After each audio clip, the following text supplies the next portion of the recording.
Y bienvenidos a la sede del Museo Cartella, aquí en San Roque. Estamos de conmemoración con la celebración del 5º aniversario, que justo a comienzos de este año pues celebrábamos esos 5 años de nacimiento del Museo Cartella y también del Museo de Ortega Bru. Así que para ello planificamos pues diferentes actividades con la colaboración, por supuesto, de la responsable de museos, que en este caso nos acompaña, que es Irene Araniega, y que vamos a llevar a lo largo de todo el año pues diferentes actividades que en definitiva pues ensalcen aún más, si cabe, pues este excelente y extraordinario espacio cultural con el que cuenta San Roque.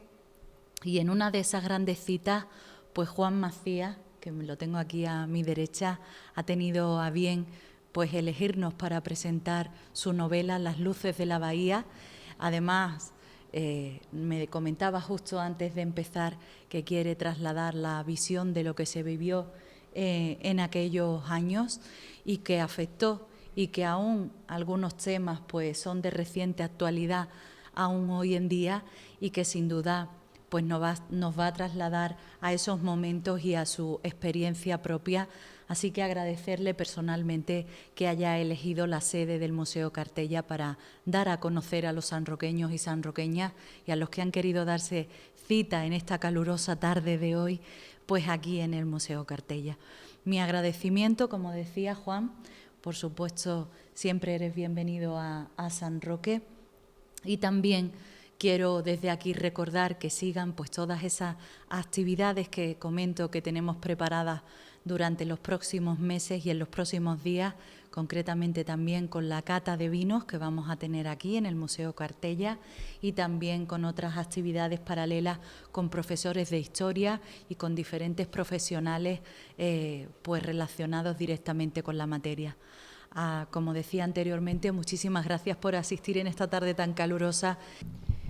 Bueno, muchas gracias a todos. Reiterar mi agradecimiento porque en este día tan caluroso se merece que hayáis venido hasta aquí, hasta el museo, porque la presentación de este libro no es solo un acontecimiento en el mundillo literario del campo de Gibraltar, también nos ocupa y nos da la posibilidad de contar con Juan Domingo Macías, una persona de gran renombre en el mundillo periodístico del campo de Gibraltar. Juan Domingo, una figura que muy unida a la docencia. Cuando lean su libro ya verán, que creo que es la quinta, ¿no? La quinta novela ya, si no me equivoco. Verán que es una novela muy entretenida, muy fácil de leer, pero sobre todo muy didáctica, y ahí se ve y se palpa, ¿no? Toda su esencia como profesor y sus ansias de investigación quedan reflejadas en una novela histórica que es realmente divertida de leer. Aúna amor, aventura, en el contexto de una época que, si bien España no llegó a estar dentro de la Segunda Guerra Mundial, en esta zona se vivió de una forma muy particular, puesto que la cercanía a Gibraltar y también a África hace que se vivieran aquí muchísimas y peculiarísimas historias que quedan reflejadas de alguna forma en este libro. Antes le apuntaba a Juan Domingo que una de las cosas que más me ha emocionado ha sido reconocer en este libro paisajes y pasajes que, bueno, por edad yo no he podido conocer, tampoco él, ni siquiera Loli, pero bueno, estoy segura, ninguno de ustedes, pero que los podía reconocer, por ejemplo, en la figura de mi abuela, ¿no? Mi abuela fallecida recientemente, nació en 1920, ella era de campamento, y puedo asegurar que muchísimas de las cosas que ella nos contaba con tantísimo detalle aparecen en este libro y aparecen como un personaje más, la historia como un personaje. Les aseguro que os va a interesar de una forma espectacular, si me lo permitís esta palabra, acercarse al libro y reconocer como parte nuestra la historia del campo de Gibraltar. Es de decir que San Roque aparece reflejado en muchísimos de los paisajes del libro. Hay un momento, ¿no?, en el que incluso se detalla cómo se venía desde la línea hasta la estación de San Roque, donde se hallaba el ferrocarril, y que era una vía de escape del campo de Gibraltar, o una vía de llegada del campo de Gibraltar. Pero como no quiero extenderme más, y él ha traído muchísimas fotografías para ilustrar todo lo que él va a contar, un trabajo de recopilación de datos y de fuentes que me consta que ha sido de más de 5 años, le voy a dejar a él y voy a dar paso a él, que es el verdadero alma mater de esta tarde. Muchas gracias, señora concejala. Muchas gracias, Irene, por vuestras palabras.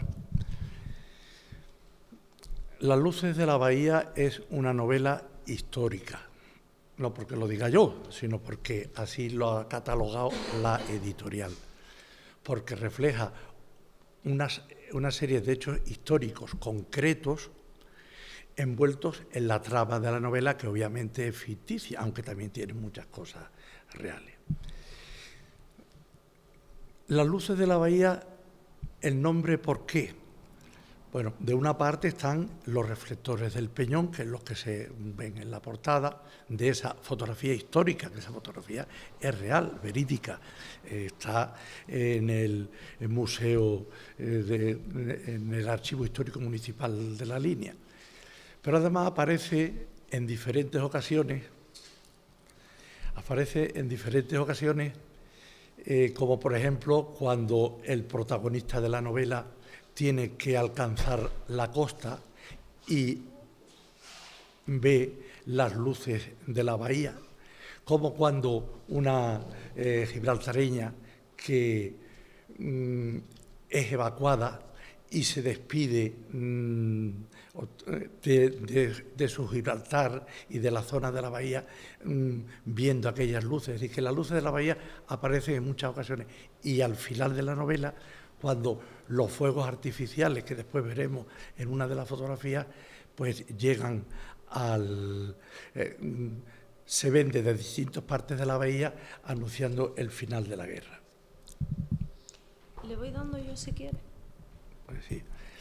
Bueno, esta foto corresponde a la línea actual, al Paseo Marítimo de Poniente, como sabéis, y es en esa zona donde yo conocí al protagonista de la novela, Esteban, un personaje real, un viejo lobo de mar de 80 y tantos años que ha fallecido recientemente y que me contó muchas de las escenas que aparecen en la novela, que a lo mejor cuando lo lean puede parecer que es de la trama de la novela, que es inverosímil, pero son hechos reales que van a ir apareciendo. Y, insisto, he puesto la escena ahí para que vean cuál es el principio de la novela. Tampoco quiero ir yo demasiado lento para no hacerle esto demasiado largo. Esta foto es desconocida para la mayoría de ustedes. Ahí ven el campo de Avía, el Peñón de Gibraltar y el istmo. Observen para lo que se utilizaba el istmo. Las ovejas pastando. Hoy hay una pista de aterrizaje con infinidad de aviones. Para construir el campo de aviación... Así es más fácil, ¿no? Vale. Los ingleses necesitaron mano de obra.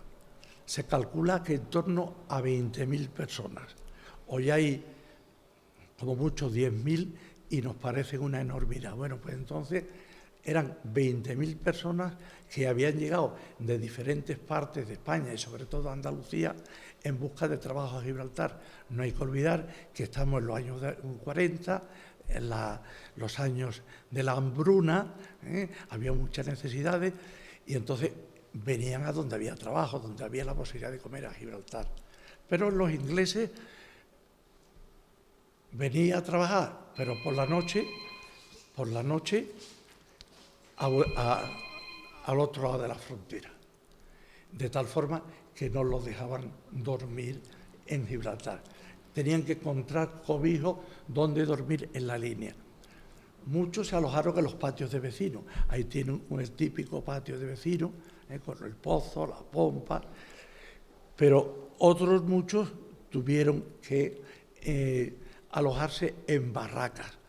Ahí tienen una de las muchas barracas hechas de madera y de lata que se extendieron por los arenales de la línea.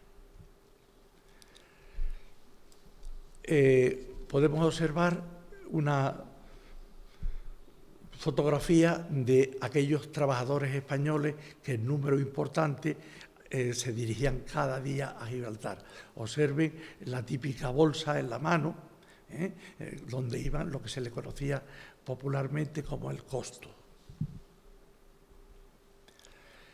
Fíjense la muchedumbre que entraba y salía de Gibraltar todos los días. Esos pequeños autobuses que vemos se conocían, hoy han desaparecido, se conocían como charavanes. El charaván tiene un protagonismo también en el desarrollo de la novela, porque el protagonista, Esteban, como, insisto, era un pescador, que gran parte de la novela se desarrolla en medio de la bahía, y ahí es donde el pescador tiene su barco, pero como con los avatares de la guerra apenas si pescaba, pues decide emplearse de cobrador de uno de estos charavanes. Y el hombre estaba muy contento, los empresarios estaban muy contentos con él, pero se enteran que tiene un hermano falangista. Y hizo facto. Lo echan, le impiden entrar en Gibraltar. Esto también es verídico. Y entonces él se rebela contra aquello y le tiene ya una inquina a los ingleses que no los podía ver, que le han quitado su trabajo y él no había hecho nada. Él estaba trabajando honradamente, cumpliendo, los jefes estaban, porque además era un buen mecánico, no solamente se limitaba a cobrar, sino que además cuando había un problema de mecánica de difícil solución, él se ponía a arreglarlo. Estos son los orígenes de la novela. Ahí tenemos a las obras que se acometieron en donde vimos antes las ovejas, ahora construyendo el campo de aviación. Los ingleses utilizaron las rocas, las piedras que sacaron de los túneles que se horadaron en el Peñón. Se calcula que fueron alrededor de 50 kilómetros de túneles y esas piedras fueron las que utilizaron para darle consistencia al istmo, a la pista de aterrizaje sobre la que debían aterrizar aviones de mucho peso. Fíjense ya la pista construida y los aviones que se pueden contar por cientos ahí, cientos de aviones aparcados, vamos a llamarlo así, a ambos lados de la pista de aterrizaje. Aviones de aquellos que salían en combate para defender la fortaleza de Gibraltar, que fue uno de los bastiones más importantes de los aliados durante la Segunda Guerra Mundial. Otra faceta de la novela es el trapicheo. Como no se podía pescar y aquel hombre lo echan de Gibraltar, pues simultaneaba las tareas de pesca con el trapicheo. Venderles cosas, el trapicheo no solamente se hace en la calle, veis ahí una barca de pesca y ofreciendo esas conchas posiblemente a algún carguero o, como en la novela, a cualquier barco inglés. Esteban, el protagonista, le vende alcohol sobre todo a los barcos de la Royal Navy anclados en la bahía y todos los días iba cargado de botellas de coñac y tenían una excelente acogida, incluso hizo amistad con algunos. Ahí tenemos, insisto que todas estas fotos son históricas, aquí no hay, todas son reales de la época. Una de las escenas más importantes de la novela ocurre cuando los barcos de la Royal Navy deciden atosigar a los barcos italianos anclados en la bahía. A los ingleses les molestaba en la bahía todo lo que no fueran ellos. A los pescadores españoles medio lo dejaban, pero los barcos italianos que estaban allí, pues no los podían ni ver, porque los ingleses querían expedito el Mediterráneo, desde el canal de Suez hasta el estrecho de Gibraltar, para seguir trayendo mercancías desde Oriente Medio. Y los italianos decían que el Mare Nostrum era de ellos, y de ahí las discrepancias. Pero claro, los barcos italianos que había en la bahía eran barcos mercantes, y los ingleses, los barcos de la Royal Navy, eran barcos de guerra. Y un día que le avisan a Esteban, y se lo dicen indirectamente: Esteban, quítate de en medio que va a vejarle hoy. Y atosigan a los barcos, a los cargueros italianos. Algunos consiguen apresarlos y meterlos dentro del puerto de Gibraltar. A otro dice: a mí no me cogen, y ellos mismos se ponen las bombas y se hunden. Y hay un barco muy importante que consigue escapar, que después lo veremos a lo largo de la novela, que es el Olterra. El Olterra encalla aquí en el término de San Roque, prácticamente muy cerca de Villa Carmela. Ahí estuvo mucho tiempo encallado, y más adelante les contaré la función tan importante que desempeñó el Olterra. Esa foto corresponde a la evacuación. Fueron del orden de 20.000 personas las que fueron evacuadas de Gibraltar en los primeros años de la Guerra Mundial. En principio, la idea parece estupenda, ¿no? Vamos a llevarnos a estas personas de aquí porque van a bombardear Gibraltar y van a morir mucha gente. Sin embargo, como los ingleses son así, tenían otra finalidad, que era dejar vacío Gibraltar para meter dentro a 20.000 soldados. Saco a 20.000 civiles y meto a 20.000 militares para defender la colonia, que se instalaron muchos de ellos en los túneles, porque en los túneles había, aparte de almacenes de munición, había hospitales, había oficinas y había infinidad de dependencias que tenían allí escondidas los ingleses para, insisto, convertir Gibraltar en una fortaleza inexpugnable como resultó.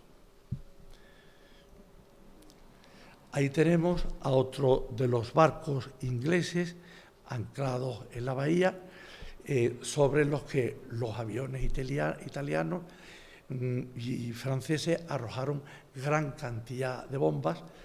Ahí no se ve, quizás fue el anterior donde se veían aquellas columnas de 10 y 15 metros de altura, columnas de agua que elevaban las bombas. Esta es la foto de Villa Carmela. Villa Carmela tuvo una función muy importante sobre la Segunda Guerra Mundial. Estaba situada entre Puente Mayorga y Guadarranque, casi en la orilla del mar. Tenía la forma casi de una H mayúscula, y allí vivía el matrimonio romagnino. El matrimonio romagnino es verídico, es real. Tonino, Antonio Romagnino, italiano, y Conchita, española. Y desde Villa Carmela desarrollaron una labor de espionaje importantísima, hasta prácticamente el final de la guerra. Y además, por lo visto, no consiguieron cazarlo, aunque se sabía a lo que se dedicaba.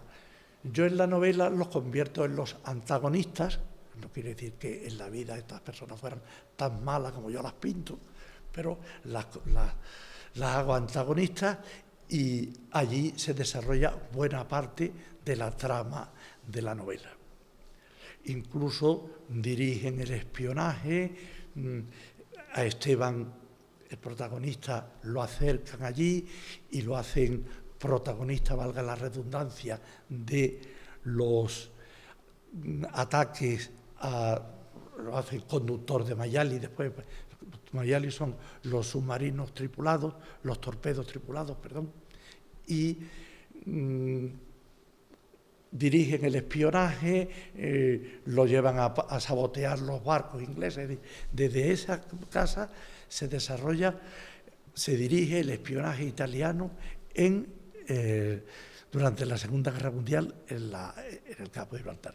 Ahí tenemos el Olterra, el barco al que antes me refería, un carguero de cierto tonelaje que escapó del ataque de los barcos de la Royal Navy, que estuvo anclado, estuvo allí en la playa de Puente Mayorga, y que los italianos, Tonino, los romanninos, convirtieron en un almacén. Aparentemente aquello era una chatarra, pero dentro fue el almacén donde los mayali, los torpedos tripulados, se preparaban y salían cada noche a sabotear a los barcos de la Royal Navy en la bahía, y los traían locos. Hasta cuando lo descubrieron, se lo llevaron al puerto de Algeciras. No, antes se lo llevaron al puerto de Algeciras. Estuve en el puerto de Algeciras hasta que ya se dieron cuenta, y entonces se lo llevaron como un gran trofeo de guerra a Gibraltar. Más que por el valor material del barco, pues el labor simbólico que habían conseguido apoderarse del Olterra con el daño que le había hecho el Olterra durante la Segunda Guerra Mundial. Pasamos a comentar lo de los aviones. Este es un hidroavión de reconocimiento. Los hidroaviones de reconocimiento llegaban a esta zona pues a hacer fotografías, a apoderarse de información. Hay tantos barcos, hay tantos aviones y tantas cosas que transmitían a la superioridad, y ellos pues cogían y venían después los aviones a bombardear la zona. Pero claro, cuando llegaban estos aviones, los ingleses hacían sonar, los gibraltareños hacían sonar la sirena, y los reflectores que hemos visto antes aparecían, y las baterías antiaéreas intentaban derribarlo. La gente, el ciudadano normal, que no entendía mucho de aviones, se asustaba, porque además este avión tenía un sonido muy peculiar, un rum rum, que las señoras, que son más agudas que los hombres para este tipo de cosas, escuchaban rum rum, rum rum, rum rum. Y ahí está, le decían el chivato, a este le decían el de apodo el chivato, porque venía a chivatear lo que había. Pero claro, salió el gracioso de turno y el rum rum lo convirtió en Ramón, y ya ahí está Ramón, y ya ahí está Ramoncito, y ya ese fue el nombre que se le quedó en la línea a estos aviones, Ramoncito, por esta derivación que yo le digo. Pero estos no son los que hacían daño. Ahí vemos los bombardeos, los aviones arriba y tirando bombas a los barcos de la Royal Navy, y observen las columnas de agua de la altura que elevaban. Y aquí vemos también en la fotografía las bombas estallando en el cielo, sin conseguir en este caso derribar al avión.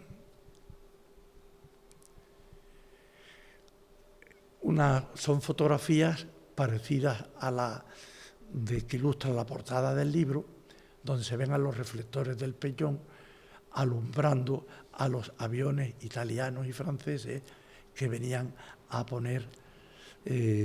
bombardear la fortaleza militar en que se había convertido Gibraltar. Este avión es un Piaggio,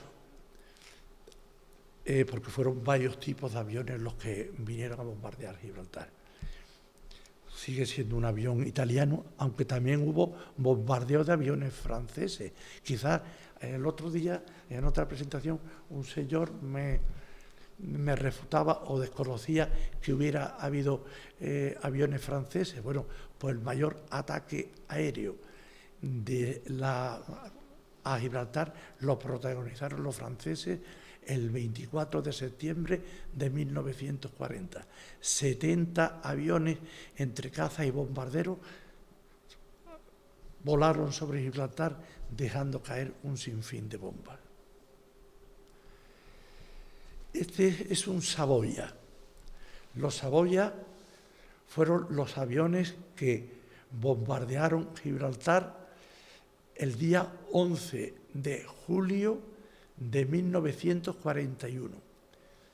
Vinieron el 11, el 12, el 13 y el 14, sábado de feria, domingo de feria, lunes de feria y martes de feria.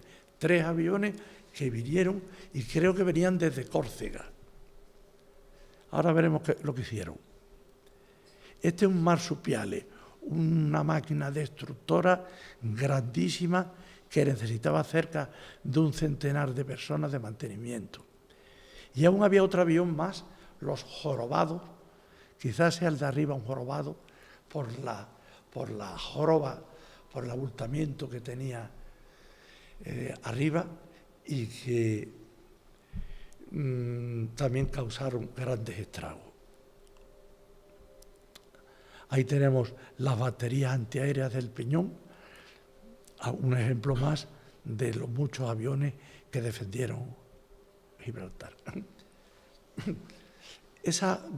También los submarinos tuvieron mucho que ver. Estuvieron más bien en el Atlántico, pero en la bahía también ocasionaron muchos destrozos. Hubo un submarino, el Escire, que traía locos a los ingleses. Atacaba y se escondía y nadie sabía dónde estaba el submarino. Fíjense dónde estaba el submarino. Se metía de un barco, debajo de un barco, que parecía que estaba ahí sin nada, en medio del estrecho, y claro, y tuvo loco a los ingleses durante una gran temporada. Durante otra época, este mismo submarino tuvo la guarida en la desembocadura del río Guadalquivir. Esta es la casa, como se conoce en la línea, la casa de la bomba. Eso fue un sábado de feria de 1941, 11 de julio de 1941. En la línea no había feria desde el 36, perdón. Es decir, empieza la guerra y ya no hay feria. 36, 37, 38, 39, sin feria. 40 iba a haber, pero al final no dejaron que hubiera feria. Y en el 41, pues después de tantos años, pues todo el mundo loco para la feria. Y hubo una cabalgata por la calle Clavel y al final, pues todo el mundo a la feria. Estaba la feria de bote en bote. Cuando uno de los Savoia que hemos visto antes, seguramente huyendo de los ataques de la aviación inglesa, pues deja caer las bombas donde pudo, encima de esa casa. Hubo 5 muertos y numerosos heridos. Repito, noche del 11 de julio de 1941. Y tuvieron suerte, porque la bomba, que era un torpedo, y ahora lo explicaré, cae dentro del pozo, exactamente dentro del pozo. Si no llega a caer dentro del pozo, en vez de 5 muertos, hubiera habido 50, por decir una cantidad. Estas bombas verdaderamente eran torpedos que los aviones italianos lanzaban con la pretensión de que al caer en el mar entraban en ignición y empezaban a dar vueltas hasta localizar o hasta tropezar con algún barco de la Royal Navy y explotarlo. Lo tiró aquí, cayó dentro del pozo, insisto, hubo 5 muertos. Aquí tengo yo la versión de mi madre y de mi abuela, que vivían a 50 metros de aquí, que no quedó una taza, no quedó un plato, no quedó un cristal, y la puerta de la casa de mi familia pues quedó descolgada, abierta y descolgada. Y dicen que no pasó nada porque con aquellas noches de calor la gente acostumbraba a dormir o a acostarse con la ventana entreabierta. Y entonces aquello permitió que la onda expansiva no resultara tan dramática como hubiera podido resultar. Ahí tienen los torpedos,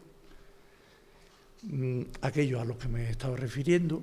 Esos torpedos, otro cayó en el espigón frente de la colonia, de la barriada de la colonia, y dicen que unos trabajadores que iban para Gibraltar, cuando pasaban por cerca de la playa, el torpedo estaba en la playa todavía en ignición, las hélices dando vueltas. Entonces avisaron a las autoridades y supongo que lo desarmaron y se lo llevaron. Esos torpedos existen todavía, están expuestos en el Museo Militar de Sevilla. Estos son los Mayali. Los Mayali son los torpedos tripulados, un artilugio, no era nada del otro mundo, ya fueron utilizados durante la Primera Guerra Mundial, en el 17, tienen 5 y pico metros de largo, están conducidos por 2 buceadores.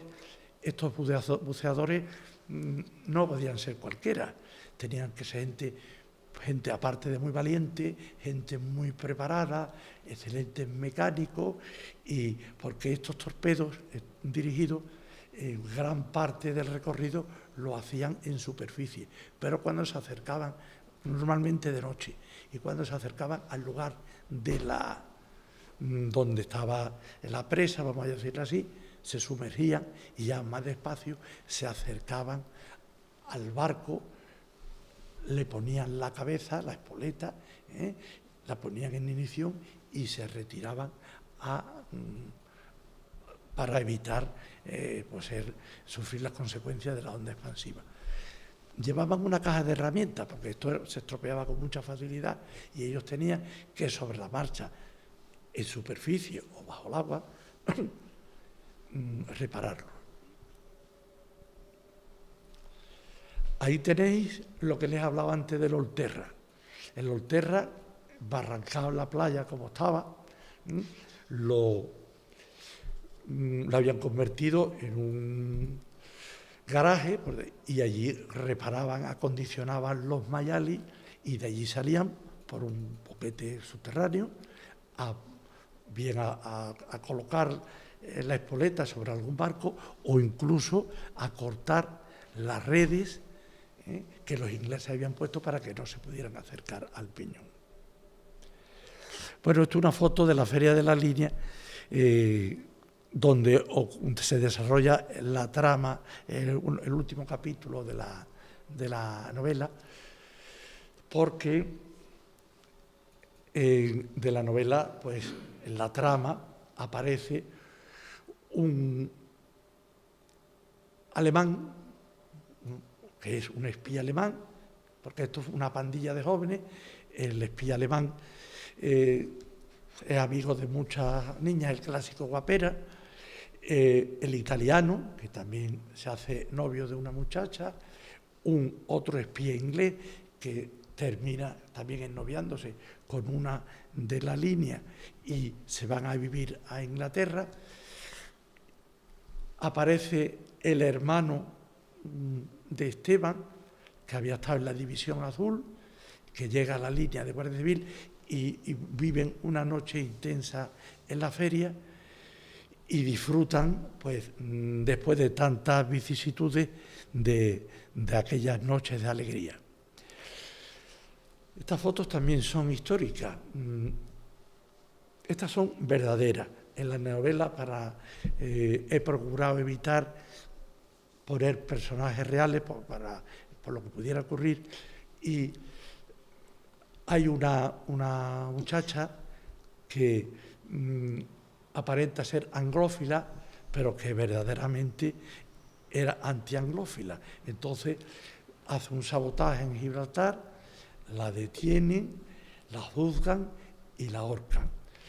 En la novela veremos cómo hay falangistas llanitos, suena raro, y españoles anglófilos.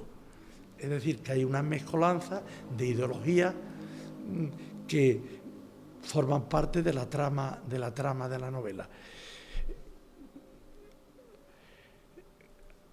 A uno de ellos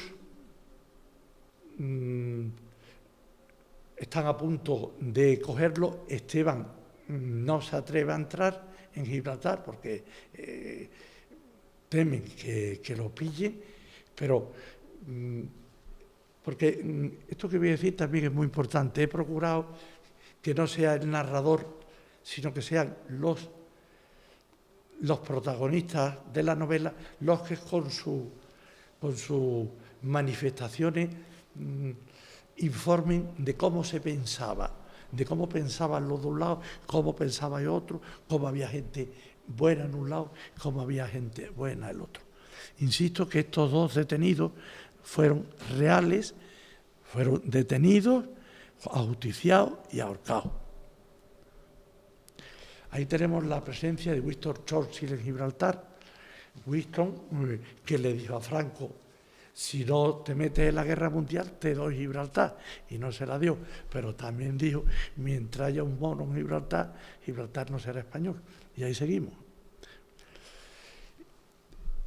Esta es la foto a la que yo me refería antes, cuando el armisticio, los españoles, muchos españoles celebraron el final de la guerra como si lo hubieran ganado ellos, porque trabajaban en Gibraltar, porque tenían familia en Gibraltar y porque estaban en contra de Franco y partidarios de los ingleses.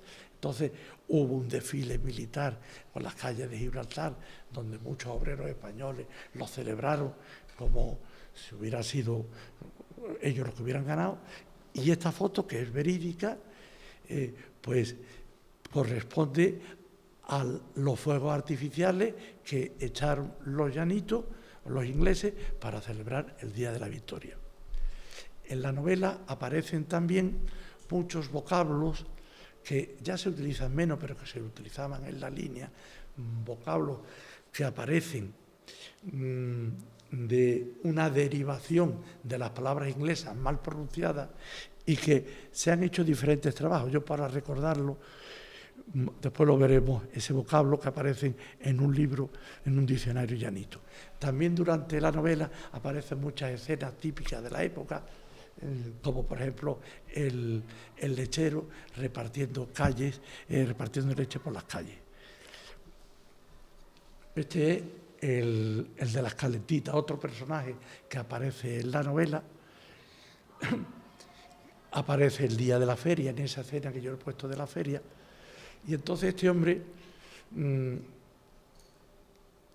está vendiendo calentita. Calentita es una torta grande que todavía se ve allí, sobre todo en Gibraltar, y pregonaba: caliente, que quiere caliente.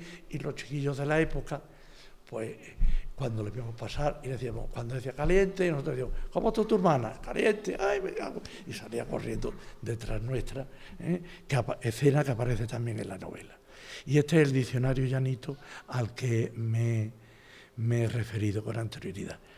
Bueno, pues reiterar el agradecimiento a todos los presentes, especialmente a Juan Macías, y como decía, emplazarles a las próximas citas que tenemos, no solo para conmemorar ese 5º aniversario que hablábamos al principio del Museo Cartella y del Museo Ortega Bru, sino también a todas las citas que durante el verano vamos a tener una agenda bastante repleta, tanto a nivel cultural como a nivel turístico. Así que mi agradecimiento y nos vemos por San Roque disfrutando de la cultura.